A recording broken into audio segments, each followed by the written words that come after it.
Já estamos de volta e olha só, o governador Flávio Dino, do PCdoB, anunciou hoje, por meio de uma rede social, que as aulas não retornarão no dia 15 de junho. O governador disse ainda que, conforme decreto anunciado na semana passada, as novas datas ainda serão definidas e anunciadas na semana que vem.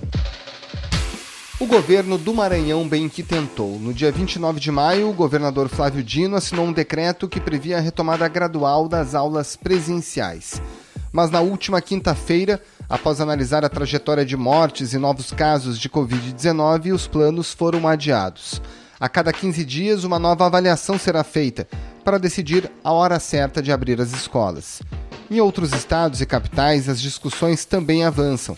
A cidade do Rio de Janeiro, por exemplo, já definiu um calendário. As escolas só devem voltar a funcionar no mês que vem e aos poucos. No Rio, a retomada das atividades nas escolas está prevista para o dia 2, em 6 fases até o final de agosto. Em Manaus, a volta às aulas inicia no dia 6. Em Fortaleza, mais tarde, a partir do dia 20 de julho. As datas foram definidas, apesar dessas capitais continuarem lutando para controlar a pandemia. Em outras cidades, como Porto Alegre, a contaminação não tem a mesma força. O Rio Grande do Sul definiu o protocolo de retorno, mas as datas ainda não foram anunciadas.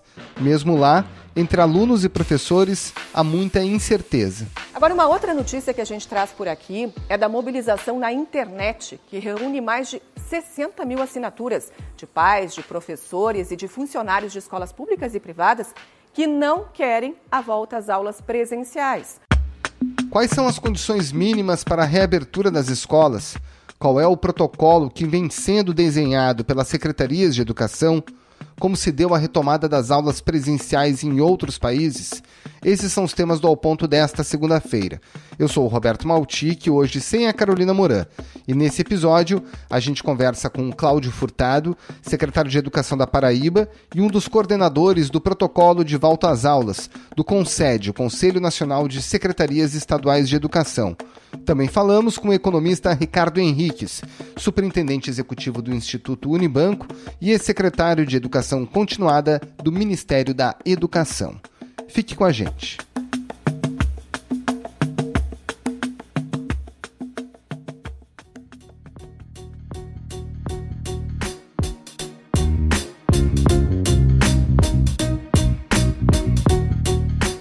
Secretário Cláudio Furtado, no âmbito dos secretários estaduais de educação, naturalmente que a pergunta mais importante no momento é como voltar.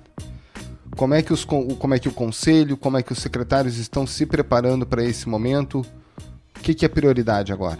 A gente tem que primeiro obedecer às questões do ponto de vista de saúde, né? Ou seja, quais são as recomendações, isso em cada localidade, em cada estado, dependendo do ponto que você esteja na pandemia, quais as condições que cientificamente você possa retornar atividades. E daí você definir uma série de protocolos para essa volta.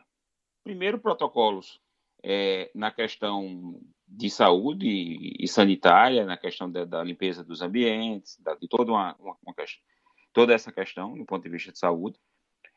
Depois, na questão do ponto de vista do afastamento, já que a gente vai passar por um período de retomada que você ainda não tem uma vacina para a Covid-19, então você vai ter que manter toda essa questão do uso de máscara, do afastamento entre as pessoas, e isso você tem que manter. Isso vai impactar em questões como a quantidade de alunos por sala, a circulação, como fazer a questão de turno e contraturno, o uso, certas ferramentas que você está usando hoje, ser utilizada com uma espécie de ensino híbrido, né, onde você coloca presencial e remoto para complementar. Então, tem toda essa... E também utilizar modelos de experiências em locais que já passaram pela pandemia e estão nesse momento de retomada. Algumas escolas da Alemanha começaram a reabrir. mas muito devagar e recebendo só os alunos mais velhos? Claro que adaptando às necessidades e à realidade que cada ambiente escolar, em cada região do país, em cada estado, vive. Agora, secretário, a gente já vê, por exemplo, no caso da cidade do Rio, um calendário de retomada das aulas. Muito embora a cidade ainda conviva com um número muito alto de novos casos, de mortes de Covid-19. Como é que o senhor avalia esse tipo de iniciativa? A ideia do CONSED é justamente que todas as secretarias congregadas no CONSED a gente possa tirar um macro planejamento exatamente para saber se naquela data que o plano diz que você vai voltar, se você pode retornar. Você tem que olhar a questão do número de casos, ou seja, o número de casos que estão com Covid, o número de casos curados. Você tem uma série de eixos aí que são essenciais para você voltar ou não, para não acontecer o que aconteceu, por exemplo, com a França ou em outros locais, que você coloca a rede para voltar e, de repente, você tem que parar essa volta por questões de contaminação na rede. Então, eu acho que você pode até sinalizar com datas, mas tem que dentro desse plano, analisar o momento, se o momento é oportuno ou não para esta volta, dentro dos parâmetros de saúde. A Paraíba já registra mais de 17 mil casos da Covid-19. E sabe o que é mais assustador? Em apenas um dia foram registrados mais de 1.500 casos a mais e também 24 mortes. Como é que é o seu checklist? De maneira sintética, o que o senhor está fazendo, para onde o senhor está olhando para tomar as decisões e como elas vão ser tomadas? Olha, a gente tem uma rede de cerca de 253 mil estudantes. Isso se você olhar no ensino médio, é 75% da rede de ensino médio do Estado. Aqui a possível volta, a gente está olhando o quê? Olhando para o que o Comitê Científico do Nordeste ele tem sinalizado de uma matriz de número de casos curados, para que a gente possa, olhando do ponto de vista de saúde, ter o melhor momento para essa volta. A partir do momento que a gente defina qual a data da volta, olhando para critérios científicos, a gente pode começar a pensar no que você vai fazer, por exemplo, no tratamento que você vai dar às escolas, na questão sanitária, de limpeza da escola, desinfecção, certo? Já para a chegada. Depois de desinfecção periódica, porque você não... A questão dos equipamentos de proteção. A gente tem uma rede muito grande de escolas integrais, em torno de 250. Nessas escolas, a gente pode dosar a questão dos turnos. Mas nas escolas regulares, não. A gente vai ter que diminuir a presença do aluno em sala para aumentar o espaço e fazendo com que aquele aluno que não esteja naquele dia no turno, ele receba a ferramenta, o ensino dele, via uma ferramenta dessa à distância. Tentar nivelar. Pensando o quê? Pensando que o ciclo 20 seja 2020, seja um ciclo 2020-2021, que você possa sempre pensar em monitorar e reforçar a questão pedagógica desses estudantes. Aí na Paraíba, como é que está? O senhor já tem mais ou menos uma ideia quando deve fazer uma tentativa de retomada e como é que está a questão com os casos? A gente está se nós olharmos para a curva, nós no final de maio, junho, começamos a atingir o ápice da curva. A partir do dia 14, o governo começa a noticiar protocolos de volta para vários segmentos. A gente olhando assim, se tudo der certo nesses segmentos, isso leva um cenário de agosto para a volta das escolas, de uma tentativa de volta. Mas vai depender muito de quê? Vai depender muito dessa matriz que estão aí de casos curados, de leitos, para a gente ver como está a curva da epidemia, né? Só baseado nisso é que a gente pode pensar numa volta segura, porque o mais importante é pensar na vida e na saúde dos nossos estudantes. No âmbito do colegiado de secretários, quais são as orientações que vocês têm recebido nesse assunto que a gente está conversando, do Ministério da Saúde e do Ministério da Educação, de orientação para retomada, não retomada? Como é que tem sido esse fluxo? Olha, infelizmente não existe um diálogo a esse nível, ou seja, essa medida da questão do protocolo, de estabelecer protocolo de volta, foi uma medida tomada pelo CONSED, pelo ente CONSED, através da sua presidente, de montar esse grupo que pense e planeje essa volta das redes, certo? Então, não houve nenhuma conversa com o Ministério da Saúde, nem com o MEC, a respeito de um protocolo comum de volta. Hoje, o que existe é um grupo montado dentro do CONSEG, que quem coordena é a secretária Júlia, de Minas Gerais, do qual eu faço parte também, que, olhando essas ações que já aconteceram em outros países e olhando ações que algumas das redes já estão tomando para a volta, a gente está estabelecendo parâmetros para uma melhor volta e para uma volta segura da rede e que a gente possa minimizar esses efeitos. Secretário Cláudio Furtado, secretário de Educação da Paraíba, muito obrigado pela sua participação aqui no Ao Ponto e uma ótima semana. Muito obrigado, é um prazer, estou sempre à disposição para falar de assuntos do CONSED e do assunto aqui da rede da Paraíba. Muito obrigado.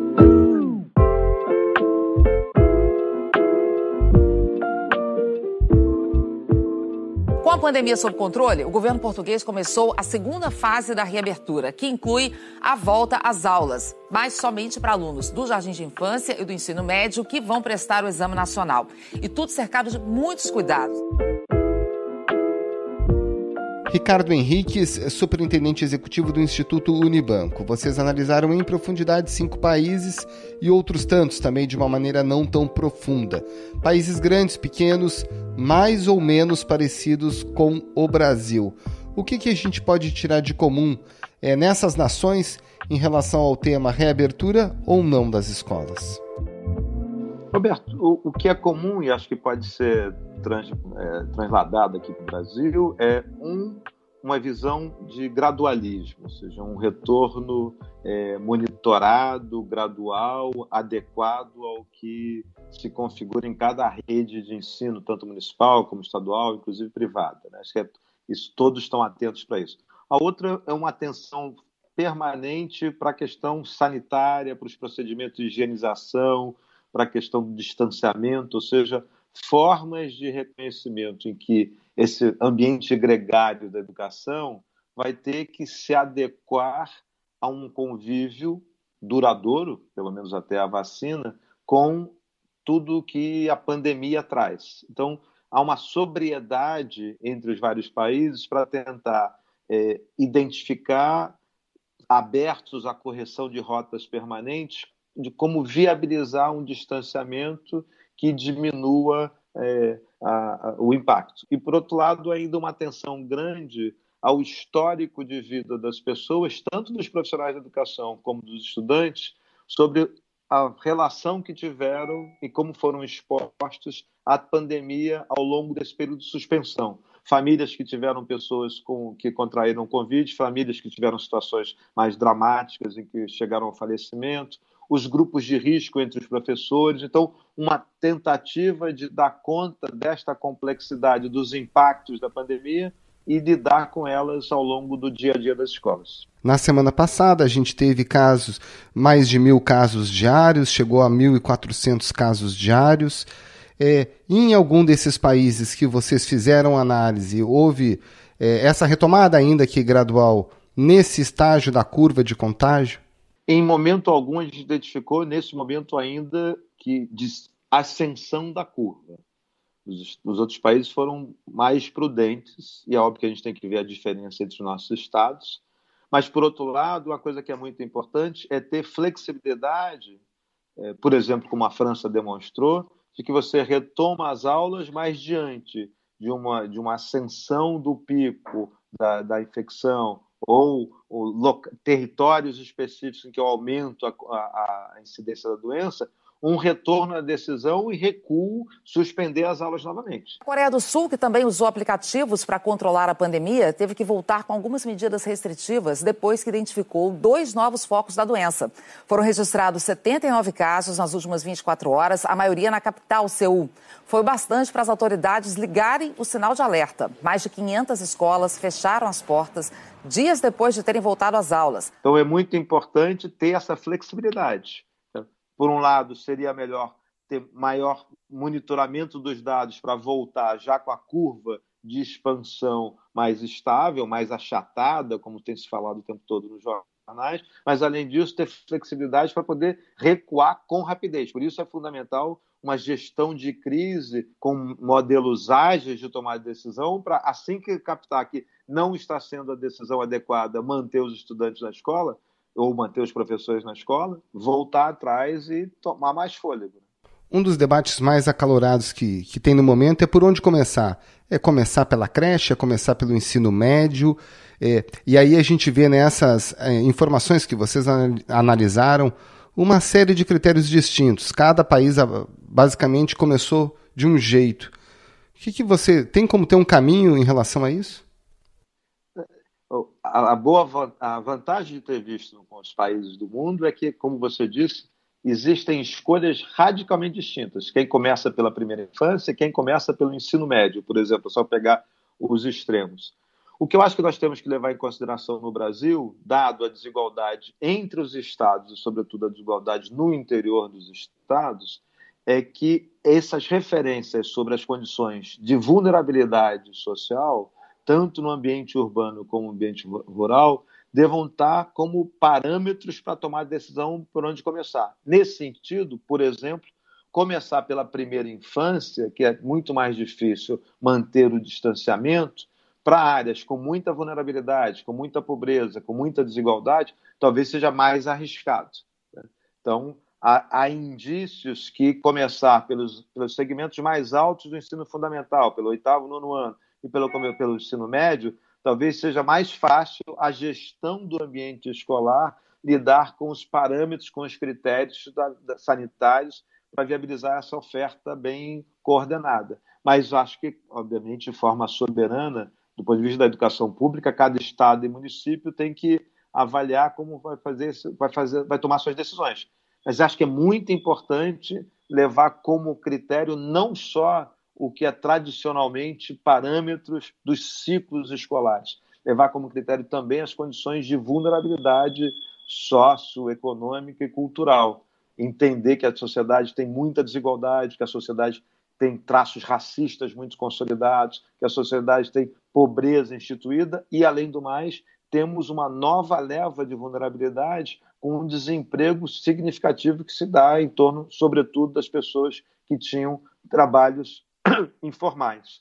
Então, essa informalidade se traduz numa vulnerabilidade das famílias, uma pressão de aumento da evasão, uma pressão de migração de estudantes das escolas particulares para as escolas públicas, e a gente deveria levar isso em consideração para tomar decisões sobre por onde começar a retomada. É factível, por exemplo, imaginar que no mesmo estado você tenha escolas que por alguma razão estejam sendo abertas e outras que, infelizmente, ainda isso não é possível?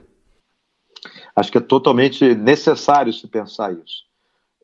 Quais escolas retomam de forma diferenciar a retomada em função das condições materiais, as condições objetivas de cada território, tanto pensando condições de pobreza como próprias condições de infraestrutura das escolas. Só para lembrar, a escola deve ser um espaço interessante para viabilizar a segurança alimentar a partir da merenda e, portanto, ter os alunos que são mais pobres, em condições de maior vulnerabilidade na escola, pode ser um caminho consistente da retomada. esses territórios podem começar de forma diferente. O Ministério da Educação lançou um portal de monitoramento de ações e operação das instituições de ensino durante esse período de pandemia de coronavírus. A plataforma foi desenvolvida em parceria com universidades e permite que milhões de brasileiros tenham acesso às iniciativas. Antes da gente conversar, eu entrevistei o representante do Conced, como eu já mencionei, o Cláudio Furtado, que é o secretário da Paraíba. Ele foi questionado a respeito da comunicação, do entrosamento com o Ministério da Educação e da Saúde para fazer a retomada. E a informação que veio é que não há essa interlocução sobre orientações de um ou outro ministério nesse sentido. O quanto que isso é razoável, considerando o momento que a gente vive? É uma situação muito delicada, porque nós temos absoluta certeza nesse campo que gestão de crise requer coordenação, muita ciência, portanto, monitoramento e levantamento de informações relevantes e tomada de decisão rápida. Nesse sentido, o que seria esperado é que tanto o Ministério da Educação como o Ministério da Saúde fossem o pivô da coordenação no regime federativo que nós temos, né? O Ministério interagindo com as secretarias estaduais, interagindo com as secretarias municipais, interagindo inclusive com as escolas privadas e, em coordenação, produzir mais harmonia, tanto na leitura das informações como na tomada de decisões ágeis. Não ter o Ministério da Educação e não ter o Ministério da Saúde envolvido nessas soluções é, sem dúvida, um sinal de enorme precariedade, vulnerabilidade e indesejável. Seria muito importante para os estudantes do Brasil como um todo, para os 50 milhões de estudantes, que uma decisão responsável de coordenação do sistema, partindo pelo Ministério da Educação e Ministério da Saúde, existisse. Infelizmente, parece que essa coordenação ou é muito baixa ou sequer existe. Para a gente encerrar, eu sei que a pergunta é difícil. Dá para estabelecer qual é a hora certa de retomada das aulas presenciais? Sem dúvida, não. Acho que a evidência que nós estamos levantando em todos os contextos do mundo e na realidade brasileira é que teremos que descobrir para cada contexto a hora mais adequada. Não há uma hora certa. A hora adequada dependerá do perfil de evolução do vírus, né, da pandemia, de quanto está a incidência, sabendo que essa configuração da pandemia terá modos distintos no mesmo estado e, ao mesmo tempo, a capacidade de saber como é que estarão os recursos financeiros, dado a crise que vai existir, como é que estará o perfil dos professores, quantos % de professores eu tenho na rede estadual, numa rede estadual específica, que são grupos de risco da doença, isso pode ser muito diferente por estados. Qual é o perfil de transição dos estudantes das escolas privadas para a escola pública, aumentando o contingente de estudantes matriculados. Então, é uma leitura em tempo real, com um gabinete instalado, monitorando esses dados, que dirá o melhor momento, o momento mais adequado para a retomada e, além do mais, uma atitude que será sempre a capacidade de se adequar à mudança de contexto, saber que é sábio poder recuar quando está em risco a vida das pessoas. Ricardo Henriques, superintendente executivo do Instituto Unibanco, muito obrigado pela sua participação aqui no Ao Ponto e uma ótima semana. Muito obrigado, Roberto. Foi um enorme prazer poder estar com você aqui.